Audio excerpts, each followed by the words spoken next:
अस्सलाम वालेकुम, मैं हूं हमज़ा मुनीर और आप देख रहे हैं YouTube channel H series notes. आज हम इस टॉपिक के बारे में बात करेंगे LLB part 4। Transfer of property हमारा सब्जेक्ट है और उसमें हमारा एक टॉपिक आता है डॉक्ट्राइन ऑफ लेस पेंडेंस। अब हम लेस पेंडेंस को देखेंगे, लेस पेंडेंस क्या होता है। इंट्रोडक्शन की तरफ जाएंगे। Less pendens is actually an official notice. ये बेसिकली एक नोटिस होता है टू द पब्लिक। पब्लिक को एक नोटिस दिया जाता है that describe that the property can not be transfer because the law suit is pending in the court. और इसमें एक आ जाता है कि प्रॉपर्टी को आप ट्रांसफ़र नहीं कर सकते क्योंकि एक लॉ सूट इसके ऊपर पेंडिंग है कोर्ट के अंदर अगेंस्ट द पर्टिकुलर प्रॉपर्टी, किसी प्रॉपर्टी के ऊपर। If during the pendency of the suit relating to immovable property, that property is transferred by any parties of the suit, the title of the right to that property is disputed in the court, then the transfer will not affect the right of any other party under the order of the court. This is called lis pendens.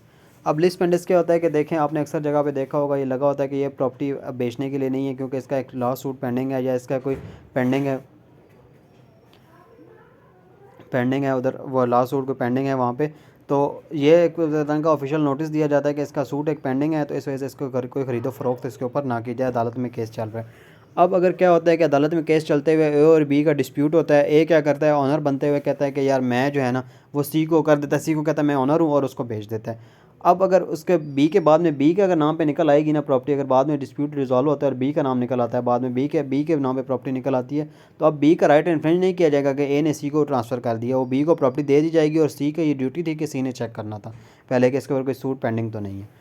अब अगर meaning हम देखें तो lis pendens का, तो lis pendens is a combination of two words, lis and pendens. Lis का मतलब होता है सूट और पेंडेंस का मतलब होता है पेंडिंग, मतलब कि कोई सूट पेंडिंग है कोर्ट के अंदर। बेसिस ऑफ लिस्ट पेंडेंस की अगर हम बात करें तो लिस्ट पेंडेंस एक मैगजीन पे बेस करता है जिसका मतलब है during a litigation nothing new should be introduce, कि कोई अगर लिटिगेशन चल रही है तो कोई न्यू उस पर इंट्रोड्यूस, कोई नया ट्रांसफ़र उस पर नहीं होगी। ठीक है।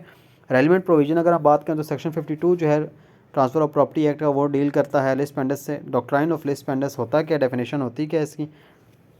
List pendens is an official notice.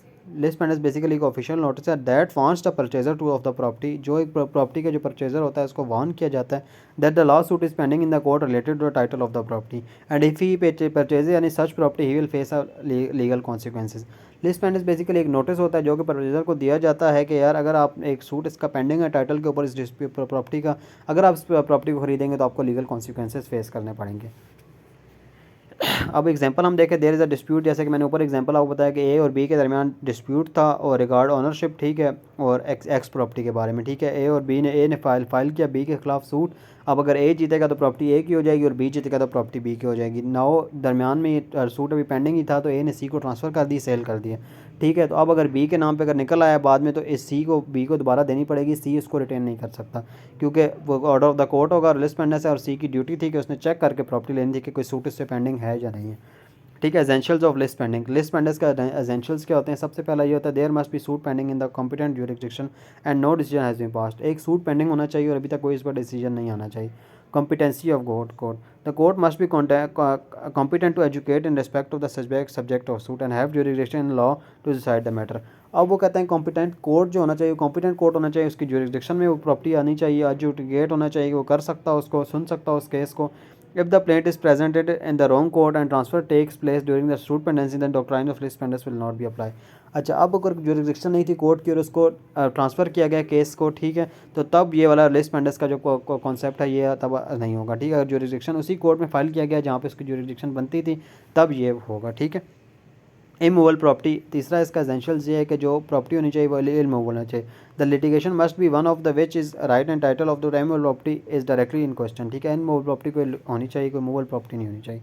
Litigation which is no right title to immovable property is in question is outside the scope of doctrine of lis pendens। अगर वो immovable नहीं होगी तो आउटसाइड जाएगी वो। ठीक है, वो lis pendens उसके ऊपर अप्लाई नहीं होगा।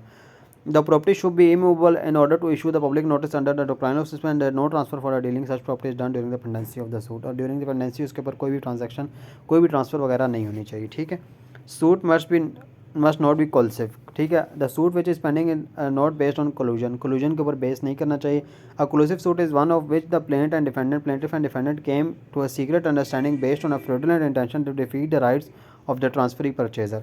अब ये कोलूसिव नहीं होना चाहिए। देखो, ये नहीं होना चाहिए कि जैसे ऊपर वाले एग्जांपल में ए और बी ने मिलकर क्या किया, कहते हैं कि चलो हम एक सूट पेंडिंग कर देते हैं इसका, ठीक है, ताकि सी के जो राइट है ना वो इन्फ्रिंज हो जाए।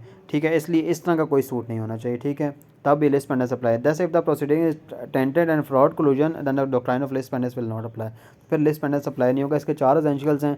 सूट कोलुसिव नहीं होना चाहिए, इमूवेबल प्रॉपर्टी होनी चाहिए, ठीक है। उसके बाद हमने देखा कि कॉम्पिटेंट जुरिडिक्शन में होना चाहिए, कोर्ट और पेंडिंग होना चाहिए सूट, ठीक है। फिर ये होगा exception of lis pendens, this is only one there is only one exception of the doctrine of list pendens, that where the lawsuit has been filed by the parties and court issue the order of the transfer of property to any other person, the court must set then the doctrine of, अच्छा देर इसकी exception क्या, there is only one exception of the doctrine of lis pendens, इसकी एक exception है इसकी, that where the law suit has been filed by the parties and court issued an order to transfer the property to any other person, ठीक है। अब इसकी exception ये है कि देखें अगर कोई कोर्ट ने ऑर्डर कर दिया कोई थर्ड पर्सन को आप दें, ठीक है, तो थर्ड पर्सन को ट्रांसफ़र करनी है, तो तब अब court makes an such order, अगर कोर्ट ने ऐसा ऑर्डर बनाया है तो फिर doctrine of lis pendens apply नहीं होगा, ठीक है। अगर कोर्ट ऑर्डर करती है तो बेशक वो सी को देना चाहती है कोर्ट, तो तब भी दे सकती है कोर्ट।